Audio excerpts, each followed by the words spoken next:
Başka vakit boğan bolsa toy qilib, yo ajrashib, mal-mulkni bölüşüp bulatdı. Oy, keldiniz mi? Heh, geldim. Bugün bekçe patikdiniz ya. Yo'q. Kezire kapkımanda. Yo'q. Hey, kezire görünmeydi o. Shu bayatın uxlayma deganda yotoq uyiga chiqib xulti qo'ydim. Ne, hedi çıkışkan almışmamışlar. Adet televizörü görmeyip mazalda bir oturup alısı fakat ayrılmaydı diye. Ve meni shuni eski uyga yoniga o'xshatib qoldingizmi? Chiqishib qolmay, albatta chiqishib qolmamizda. Heh, tamak yedinlar mı? Ha, yeb bo'ldik. Amsi vaqtni bir yerga berib qopdi, men mang'ashtiray. Siz meni opirib qo'yma deb bo'ldi, avar bo'lma. Kezira o'zi yolg'iz uxlayotidi. Yolg'iz qolib qolmasa yana. Müşavirlerinizin değmen emas bu. İşten pek etraflı böyleysiz ya. Toyumuzda kıvagan bolsak, bunda çip mücüme soğuyttuk ha. Apamın taz toyumuz yarılık vatqa vaqtı Qashqari şirkette mesele çıkıp gelip ayağa ketip kaldı. Boptu, yaxşıladı, kaşılıcık dep, kendi işlerimiz yaxşı gitti.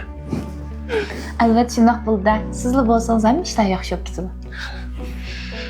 Ma'qul, men ma'qul. Ma'qul. Amsa men uzatmadim. Ma'qul. Ma'qul qash.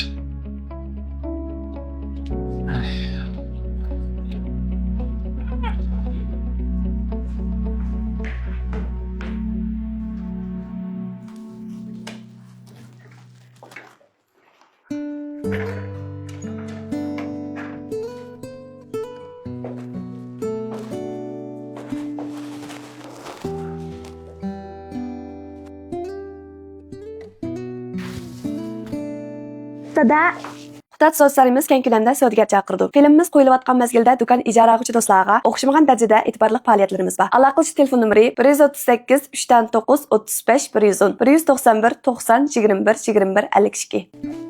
Oy, kızım uxlamadınız mı? Ben sizin de uxlab kaldım gidip mi? Dada siz Zeynep bacım meni opam bo'lgandan xushalmi? Bu telefon sonra kaldığınız bir iş oldu mu? Javob bering dada. Ben xushal. Qanday deysiz?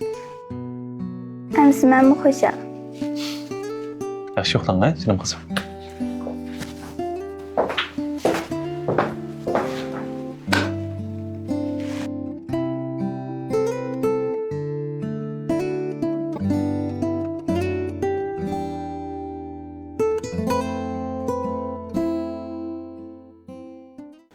Balbaq çöp kettin endi.